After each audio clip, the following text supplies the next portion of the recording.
Robot Shankar அவங்க வீட்டில் கடைசி பையன். இப்போ அவங்க தாத்தா இந்த பேர பிள்ளைகளுக்கும் அவர் என்ன ஜோசியம் சொல்லி வச்சார்? வணக்கம். கடந்த 5.5 வருஷங்களா ராஜேஷ் சார் நம்ம கூட நிறைய விஷயங்களை ஷேர் பண்ணியிருக்காங்க. அப்படி இருக்கிற நிறைய வீடியோஸில் நம்ம முக்கியமான சில வீடியோக்களை செலக்ட் பண்ணி கொடுக்கறது தான் இந்த பெஸ்ட் ஆஃப் ஓஎஸ்பி தொடர். இதில் சார் பல சித்த மருத்துவர்களை சந்தித்து பேட்டி எடுத்திருக்காங்க. இந்த பெஸ்ட் ஆஃப் ஓஎஸ்பி தொடரில் நிறைய முக்கியமான வீடியோஸ் தொடர்ந்து அப்லோட் பண்ண போகிறோம். நன்றி. ஸ்ரீபோகரின் சுகாலியா rheumatoid arthritis, psoriatic arthritis, psoriasis முழுமையாக குணமாகிறது. தொடர்புக்கு 9994724123. ஜோதிடத்தின் பரிணாம வளர்ச்சி ஏஎல்பி ஜோதிடம். ஏஎல்பியில் படிங்க, உங்க வாழ்க்கை உங்க கையில். ரோபோ சங்கர் அவங்க வீட்டில் கடைசி பையன். இன்னைக்கு சினிமாவில் நடிச்சுக்கிட்டு இருக்காரு. முதல்ல நம்ம ஷோஸ் எல்லாம் பண்ணிக்கிட்டு இருந்தார். அப்படி வந்து இன்னைக்கு நல்லா வந்துட்டார். அவருடைய அன்னை சுபகண வேலாயுதம் என்று பேர். அவரிடம் நான் சந்தித்து கேட்டேன். அவர் ரொம்ப ஒரு பொக்கிஷமாக அவருடைய குடும்ப வரலாறை சொன்னார்.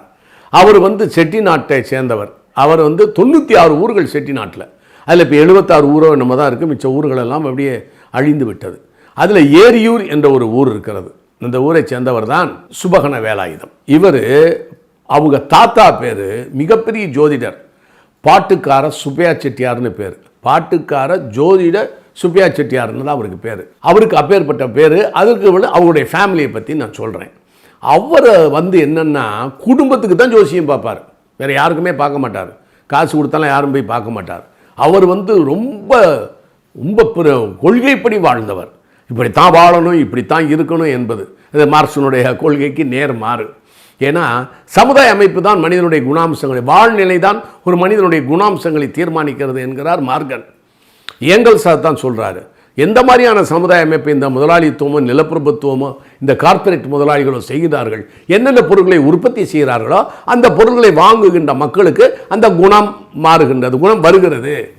அதனால தான் என்னுடைய குணத்துக்கும் எங்கள் அப்பா குணத்துக்கும் எங்கள் தாத்தா குணத்துக்கும் எனக்கு நல்ல ஞாபகம் இருக்குது. எங்கள் பாட்டியே ஞாபகம் இருக்குது. எனக்கு 4 தலைமுறை ஞாபகம் இருக்குது. எவ்வளவு அறிவோடு அவர்கள் இருந்தாலும் நம்ம அறிவு வித்தியாசமாக இருக்கிறது என்றெல்லாம் நான் ஆச்சரியப்பட்டிருக்கிறேன். அப்படிப்பட்ட சுபகண வேலாயுதத்துடைய தாத்தா பாட்டுக்கார சுப்பையா செட்டியார், அதாவது ரோபோ சங்கருடைய தாத்தா, அப்பாவுடைய அப்பா. பாட்டுக்கார சுப்பையா செட்டியாருக்கு 2 திருமணம் ஆச்சு. முதல்ல ஒரு திருமணம் தான். அந்த முதல் திருமணமாகி ஒரே ஒரு மகன் பிறந்தான். அவர் பேர் காசி விஸ்வநாத செட்டியார். அவருக்கு 16 வயது இருக்கும் பொழுது அப்பாவுக்கும் பாட்டுக்கார சுப்பையா செட்டியாருக்கும் காசி விஸ்வநாத செட்டியார் 16 வயது மகனுக்கும் சண்டை. 2 பேருக்கும் ஏதோ வாய் தகராறு, முரண்பாடு. அப்பா பேச்ச சொல் பேச்சு கேட்கல. ஏன்னா அந்த டீனேஜ் 13 19 வரைக்கும் டீனேஜ் என்று பெயர். 17வது வயது அவன் வந்து பால் உணர்வு புயல் வேகத்தில் வரும் என்று சொல்கிறார் சிக்மண்ட் ஃப்ராய்டு. அதாவது 17 27 29 வயசு வரைக்கும் யார் பேச்சையும் கேட்க மாட்டாங்க. அப்போ தான் காதலில் விழுகிறது. அதுதான் எம்.ஆர். ராதா சொல்லுவார், காதல் வியாதி இருக்க தான் செய்யும் அப்படிம்பார். அந்த காதல் வியாதி. அப்புறம் அப்பாவை எதிர்ப்பது, ஒடிஃபல் கான்ஃப்ளிக்ட்னு பேர். அதுக்கு பேர் ஒடிஃபல் கான்ஃப்ளிக்ட். அப்பாவை எதிர்க்கிறது. 13 வயசில் மீச முளைக்க ஆரம்பித்த உடனே 16 வயதில் லேசாக மீச முளைச்சு அந்த ஆண்மைக்குரிய தகுதி வந்த பிறகு அவர் அப்பாவை எதிர்ப்பார். இது உளவியல், இது இயற்கை தானே. இங்கே வந்து பார்ப்போம். இப்போ இது வந்து நம்ம மருத்துவ விஞ்ஞானம், மார்க்சிசம், ஃப்ராய்டினிசம் எல்லாம் இது. இந்த 16 வயதில் சுப்பையா செட்டியாருக்கு இவருக்கு நடந்த தகராறில் மகனுக்கு சண்டை போட்டுட்டு அவர் ஏதோ ஒரு காசை வாங்கிட்டு பர்மா போயிட்டார். போய் வியாபாரம் பண்ணி மிகப்பெரிய பணக்காரர் ஆகிவிட்டார். அவர் 16 வயசில் சண்டையை போட்டுட்டு பர்மா போயிட்டாரா. மகன் பிரிந்த ஒரு துயரத்தில் முதல் மனைவி இறந்து போயிட்டாங்க. இறந்து போனோன்னு இவரும் சின்ன வயசுலேயே செட்டிநாட்டில் கல்யாணம் நடக்கிறதுனால எல்லாரும் சொல்லியிருக்காங்க 2வது கல்யாணம் பண்ணுங்க அப்படின்னு சொல்லி 2வது கல்யாணம் பண்ணியிருக்காரு. 2வது கல்யாணம் பண்ணால் அவர் 2வது கல்யாணத்துக்கு பிறந்தது ஒரு ஆண் ஒரு பெண். இந்த பெண் பிறந்து ஆண் பிறந்தாரில் ஆணுக்கு பிறந்ததில் 4 ஆண் பிள்ளைகள். இந்த 4 ஆண் பிள்ளைகள் தான் கடைசி பையன் தான் ரோபோ சங்கர். அதுக்கு முந்தின நாள் தான் சுபகண வேலாயுதம். இதுதான். அவர் பர்மா போயிட்டார், அவர் பெரிய பணக்காரர் ஆகிட்டார். முதல் மனைவி இறந்து போச்சு. 2வது கல்யாணம் பண்ண பிறகு தான் 2 பிள்ளைங்க பிறகுது. 1 பெண், இன்னொரு ஆண். ஆணுக்கு பிறந்தது அந்த 4 பிள்ளைகள். இல்லை கடைசி பையன் தான் ரோபோ சங்கர். இப்போ அவங்க தாத்தா இந்த பேர பிள்ளைகளுக்கும் மகனுக்கும் அவர் என்ன ஜோசியம் சொல்லி வச்சார், எப்படி வாழ்ந்தார் என்பதை பற்றி நான் கொஞ்சம் புத்தகத்தை பார்த்து சொல்கிறேன். மன்னிக்க வேண்டுகிறேன். ஏனென்றால் இது வந்து ரொம்ப ஆர்டராக இருக்கணும். இதை வந்து நம்ம சொல்லும்போது சின்ன தவறு கூட வந்துடக்கூடாது. தாத்தா சுப்பையா செட்டியார் தம் பேரன்களிடம் கூறிய ஜோதிட கணிப்புகள்.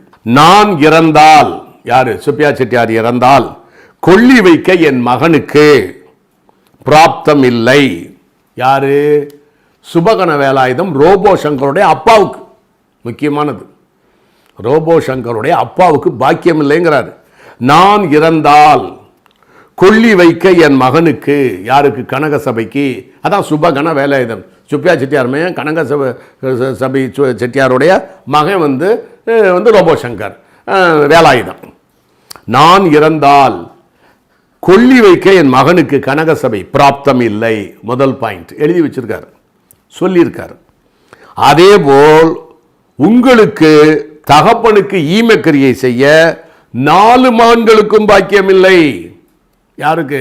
ரோபோ சங்கர் சுபகண வேலாயுதோடைய அப்பா இருக்காரே, அப்பாவுக்கு அந்த பையங்களுக்கு பாக்கியம் இல்லையா ஈமக்கிரியை செய்ய. அதேபோல் உங்களது தகப்பனுக்கு, யாரு? பேரப்பிள்ளைகள் சொல்றாரு, ஈமக்கிரியை செய்ய 4 மகன்களுக்கும் பாக்கியம் இல்லை. என்னடா ரீசன் கேட்கணும்ல? ரீசன், நீங்கள் 4 பேர்களும் இருப்பீர்கள். இல்லைன்னு சொன்னா சஸ்பென்ஸ் இல்லை, ஒருவேளை செத்துப்பிட்டா பிள்ளைகள் எல்லாம் 4 பேர்களும் உயிருடன் இருப்பீர்கள். ஆனால் காரியம் செய்ய முடியாது போகும். காரியமே செய்ய முடியாது, அதாவது கர்மாதி பண்ண முடியாதுங்கிறாரு. ஒரு பொம்மையை வைத்து தான் ஈமக்கிரியை செய்வீர்கள். நம்ம ஹீரோவை விட பெரிய ஆளா இருக்காரு இவரு. ஒரு பொம்மையை வைத்து தான் ஈமக்கிரியை செய்வீர்கள். 3வது பாயிண்ட், இந்த 4 பேரன்களில் 3 பேர் 21 வயதிற்குள் திருமணம் முடிப்பார்கள். நல்லா யோசிங்க. இந்த 4 பேர்களில் 3 பேர் 21 வயதிற்குள் திருமணம் முடிப்பார்கள். 3வது பேரனுக்கு மட்டும் 35 வயதுக்கு மேல் திருமணம் நடக்கும். 3வது பேரன் யாரு? சுபகண வேலாயுதம். 35 வயசுக்கு மேல தான் கல்யாணம் நடக்குமா? உங்களுடைய தாயாரின் ஈமக்கிரியில் கலந்து கொள்பவர்கள் 3 பேர்கள் தான். அது உங்களுடைய தாயாரின் ஈமக்கிரியில் கலந்து கொள். பாயிண்ட் நம்பர் 4, உங்களுடைய தாயாரின் ஈமக்கிரியையில் கலந்து கொள்பவர்கள் 3 பேர்கள் தான். ஒருவன் கலந்து கொள்ள முடியாமல் போகும், ஆனால் அவன் உயிரோடு இருப்பான். அங்கதான் பெரிய வக்கீல் மாதிரி எழுதியிருக்கிறாரு. உங்களுடைய தாயாரின் ஈமக்கிரியையில் கலந்து கொள்பவர் 3 பேர்கள் தான், ஆனால் ஒருவன் கலந்து கொள்ள முடியாமல் போகும், ஆனால் அவன் உயிரோடு இருப்பான். 5வது பாயிண்ட், வேலாயுதம் என்ற 3வது பேரன் 35 வயதிற்கு மேல் அரசாங்க பணத்தில் தான் சாப்பிடுவான். பாருங்க, செட்டிநாட்டில் எல்லாரும் வியாபாரம் பண்றவங்க, வட்டி கொடுறவங்க, ஆனால் இவங்க 35 வயசுல அரசாங்க பணத்தை தான் சாப்பிடுவாங்கிறாரு. என்ன? 6வது பாயிண்ட், என்னுடைய மருமகளின் பெயரும், யார்? இவருடைய மருமகளுடைய பெயரும் 3வது பேரனாகிய வேலாயுதத்தின் மனைவியின் பெயரும் ஒன்று போல் இருக்கும். இப்போ நம்ம ஏற்கனவே சொல்லியிருக்கோம், பெயர்கள் மொத்தம் 1000 வகை தான். ஜனர் 1000 ஜாதி தான் பேர். மன்னனின் பெயர் அப்படின்னா ராஜராஜன்லேருந்து வெள்ளக்கார மன்னர்லேருந்து எல்லாம் ஒன்றும். பெண் கடவுள் தெய்வத்தின் பெயர்னா பெம்பளத்து கடவுள் பூரா வந்தோம். ஆண் கடவுளின் பெயர்னா ஆண் கடவுள் பூரா வரும். நிறத்தின் பெயர்னா கருப்பையா, வெள்ளச்சாமி, இதெல்லாம் நிறத்தின் பெயர். இப்படி அப்ப என்னுடைய மருமகளின் பெயரும் 3வது பேரனாகிய வேலாயுதத்தின் மனைவியின் பெயரும் ஒன்று போல் இருக்கும். அதாவது சுபகண வேலாயுதத்தோடைய அம்மாவுடைய பெயரும் இதுவும் ஒரே மாதிரி இருக்கும். அப்படித்தான் எனக்கு சொன்னாப்புல நாடியில். என்னுடைய அம்மாவுடைய அம்மாவின் பெயரும் என்னுடைய அம்மாவின் பெயரும் என் மனைவியின் பெயரும் பூவை ஒத்த பெயர்கள். எங்கள் தாத்தா பேர், எங்கள் பாட்டி பேர், அம்மாச்சி பேர், எங்கள் அம்மாவுடைய அம்மா பேர் ரோசம்மாள், ரோஜாப்பூ. எங்கள் அம்மாவின் பேர் லில்லி கிரேஸ், லில்லி புஷ்பம். என் மனைவியின் பேர் ஜோன் சில்வியா. சில்வியா என்பது ஃப்ளவர்ஸ் நேம், பாட்டனி படித்தவங்களுக்கு தெரியும். இதை எனக்கு சொன்னாப்புல நாடியில். இது போல் தான் இங்கேயும் என்னுடைய மருமகளின் பெயரும் 3வது பேரனாகிய வேலாயுதத்தின் மனைவியின் பெயரும் ஒன்று போல. 3வது ஒரு மருமகளோட பேர்னு சொல்லலை, குறிப்பாக வேலாயுதத்தின் மகன், அதான் டாப்பு. நான் இறந்த அன்று, கிளைமேக்ஸ்க்கு வர்றாரு இப்ப, நான் இறந்த அன்று செழிப்போடு தான் மயானம் போவேன். அது சஸ்பென்ஸ் வைக்கிறாரு. நான் இறந்த அன்று செழிப்போடு தான் மயானம் போவேன். 3வது பேரன் 35 வயதுக்கு மேல் திருமணம் முடித்தாலும் நடைமுறை மாற்றத்தின் காரணமாக சமுதாய அமைப்பு வருது. காரல் மார்க்ஸ் வர்றாரு, எங்கெல்ஸ் வர்றாரு, எல்லாம் வர்றாரு. பெரியார்லேருந்து எல்லாம். மூன்றாவது பேரன் 35 வயதுக்கு மேல் திருமணம் முடித்தாலும் நடைமுறை மாற்றத்தின் காரணமாக அவன் எல்லா நிகழ்ச்சிகளிலும் கலந்து கொள்கிற உரிமையை பெறுவான். தான் டாப்பு. இதுதான் டாப்பு. சொல்கிறேன் அதை பற்றி. அவர் கணித்து கூறியபடி நடந்த நிகழ்ச்சிகள். எனக்கு கொல்லி வைக்க என் மகனுக்கு பிராப்தம் இல்லை சொல்லிட்டார்ல சுப்பையா செட்டியார். 93 வயது வரைக்கும் வாழ்ந்திருக்காரு. பாருங்க, சுப்பையா செட்டியார் 93 வயது வரைக்கும் வாழ்ந்திருக்காரு. அவர் மகன் இருக்காரு, அவர் கனகசபை செட்டியார். அவருக்கு முன்பாக மகன் கனகசபை செட்டியார் இறந்து விட்டார். அதான் கொல்லி வைக்க பாக்கியம் இல்லைன்னு இருக்காரு. தன்னுடைய மகன் சாவை தகப்பன் பார்த்து விட்டார். மகன் சாவை தகப்பன் பார்க்கக்கூடாது. மகன் சாவை தகப்பன் பார்க்கக்கூடாது. சிறு பிள்ளையாக இருக்கும்போது பெற்றோர்களை சாவை பிள்ளைகள் பார்க்கக்கூடாது. இதெல்லாம் போன பிறவி கர்மா என்று சொல்லுகிறான் மகாபாரதத்திலே. இளம் வயதிலே இருக்கும் பொழுது பெற்றோர்களின் மரணத்தை பார்க்கக்கூடாது. ஒரு தாய் தகப்பன் பெற்ற பிள்ளைகளின் மரணத்தை பார்க்கக்கூடாது. கனகசபை இறந்தது சிங்கப்பூரில். அவர் சொன்னார்ல 4 பேரும் கலந்துக்க முடியாதுன்னு. கனகசபை செட்டியார் இறந்தது சிங்கப்பூரில். உடனடியாக 4 பிள்ளைகளும் தாயாரும் அங்கு செல்ல இயலவில்லை. இந்த கொரோனா மாதிரி இல்லை, உடனே சாக முடியல. 2 நாள் 3 நாள் போகணும்ல, உடனே போகணும்ல, முடியல. மூத்த மகன் அந்தமானில் டாக்டர், அவராலும் உடனடியாக சிங்கப்பூர் செல்ல முடியவில்லை. மூத்த மகன் எங்கே இருக்காருன்னா அந்தமானில் இருக்கார். அவருக்கு டாக்டர் வேலை பார்க்குறாரு. அவரால் உடனடியாக சிங்கப்பூர் செல்ல முடியவில்லை.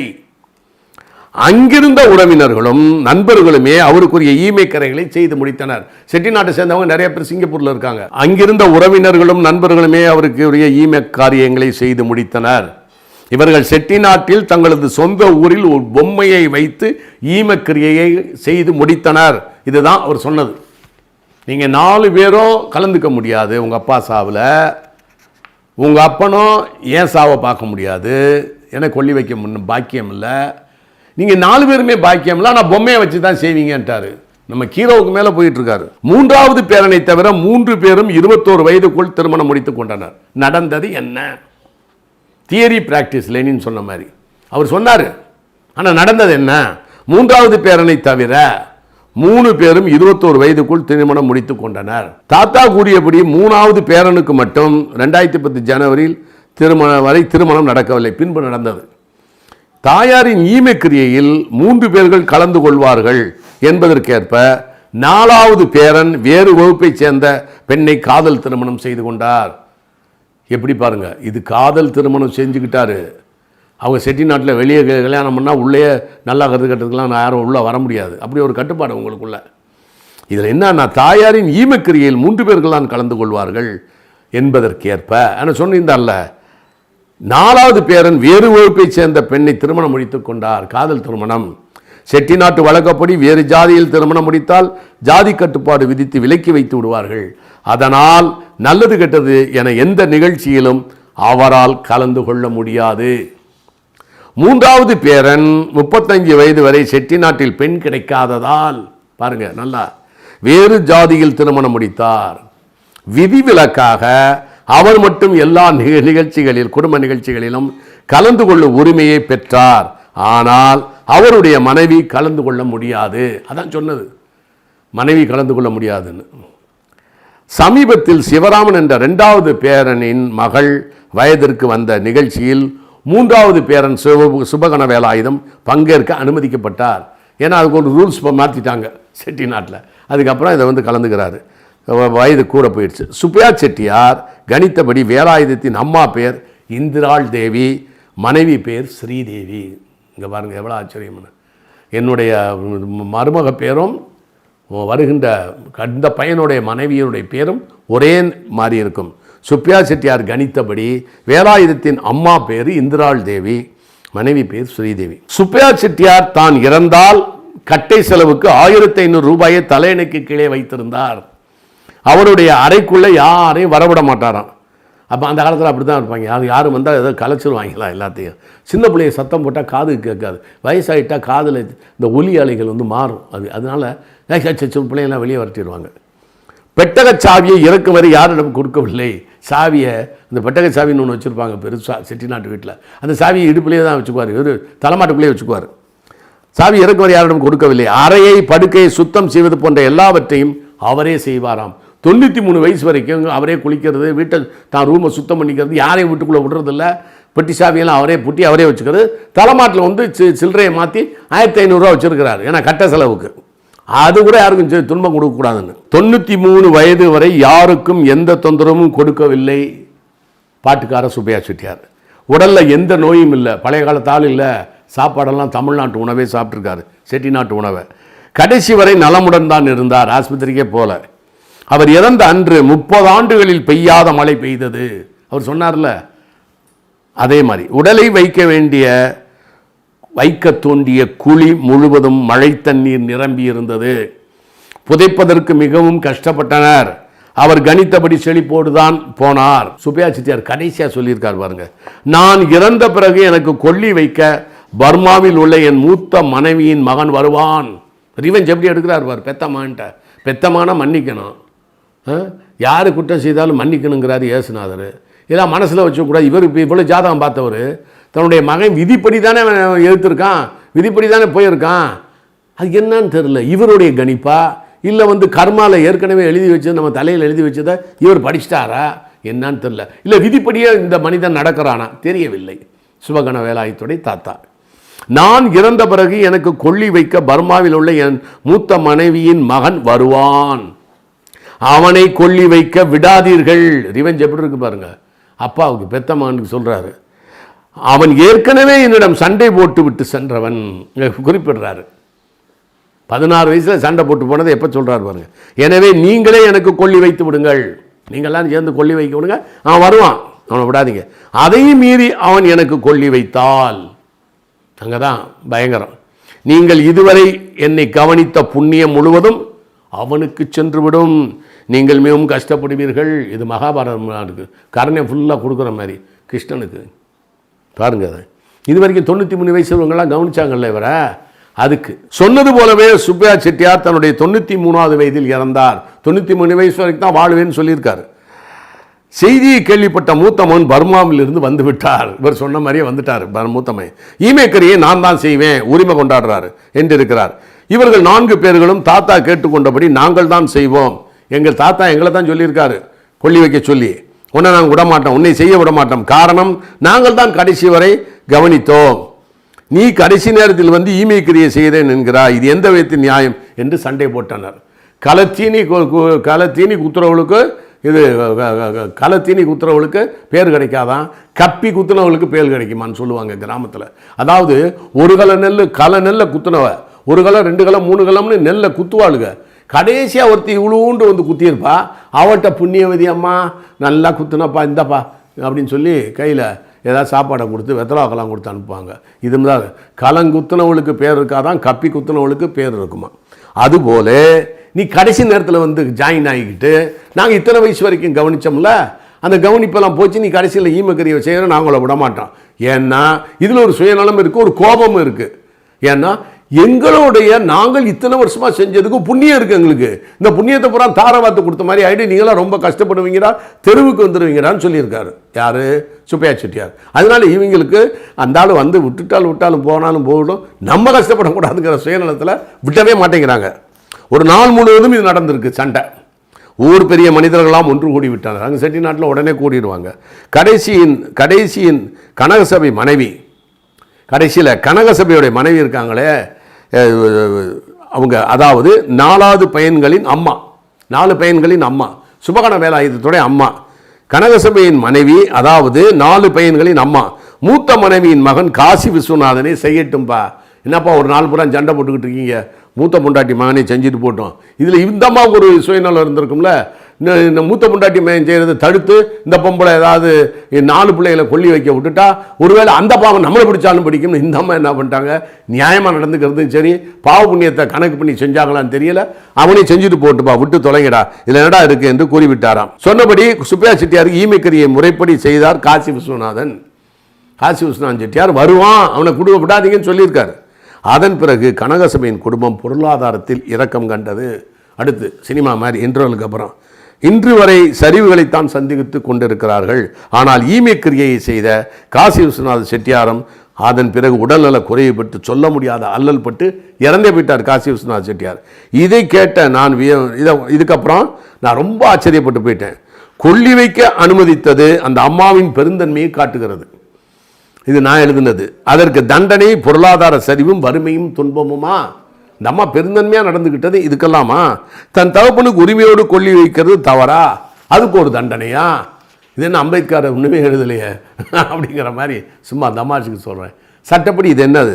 அப்பாவின் விருப்பத்தை 2 மனைவிமார்களின் பிள்ளைகளும் நிறைவேற்றாததால், அதாவது அப்பாவின் விருப்பத்தை 2 மனைவிமார்களின் பிள்ளைகளும் நிறைவேற்றாததால் இரு குடும்பங்களும் சொல்ல முடியாத கஷ்டத்தை அடைந்தனர். இந்த தண்டனை யாரால் கொடுக்கப்பட்டது? கடவுள்களாலா? எந்த கடவுளால்? இல்லை சுப்பியா செட்டியாரா மேலே இருந்துக்கிட்டு மேலோகத்தில் இருந்துக்கிட்டு அவர் பாஸ் பண்ணிடுறாரா? ஒன்றுமே விளங்கவில்லை. மரணத்துக்கு பிறகு நடக்கும் சடங்கு என்பது 5000 ஆண்டுகளுக்குள் தான் ஏற்பட்டது. மரணத்துக்கு பிறகு நடக்கிற சடங்கெல்லாம் சும்மா இப்போ தான் ஏற்பட்டது. இதற்கான விதிமுறைகளை இயற்றியது யார்? எதிர்காலத்தில் இதற்கான விடைகள் கிடைக்குமா? பொறுத்திருந்து பார்ப்போம் என்று இது என்னுடைய கருத்தை நான் பதிவு செய்திருக்கிறேன். ரொம்ப ஆச்சரியமாக இருக்கிறது. இதை நான் பார்த்து படித்தது ஏன்னா சின்ன தவறு கூட வந்துடக்கூடாது என்பதற்காகத்தான் சொன்னேன். இதை வைத்து பார்க்கும் பொழுதுதான் எனக்கு அவர் எதிர்காலத்தில் இப்படியெல்லாம் இருக்கிறது, செட்டிநாட்டினுடைய சட்டம், நடைமுறை சட்டம், சமுதாய சட்டங்கள் மாற்றப்பட்டது கூட அவருக்கு தெரிஞ்சதுக்கு, மாறுவது கூட தெரிஞ்சிருக்கு. அதனால் பேர் முதற்கொண்டு எப்படி அவர் தெரிந்து கொண்டார்? அவருக்கு ஏதாவது இஎஸ்பி பவர் இருந்ததா? இல்லை கீரோ மாதிரி அவருக்கு ஏதாவது காட்சிகளாக தெரிந்ததா? என் பையன் வருவான் இருக்காரு, நீங்கள் உங்கள் அப்பாவை கொல்லி வைக்க முடியாதுன்னு இருக்கார், சிங்கப்பூரில் போக முடியாதுங்கிறாரு. ஆனால் ஏன் பையன் பர்மாலேருந்து வருவாங்கிறாரு. என்னென்று புரியவில்லை. வியப்பாக இருக்கிறது. இந்த வியப்புகளை பார்த்து தான் நான் இந்த ஜோதிடத்துக்கு அடிமையானேன்.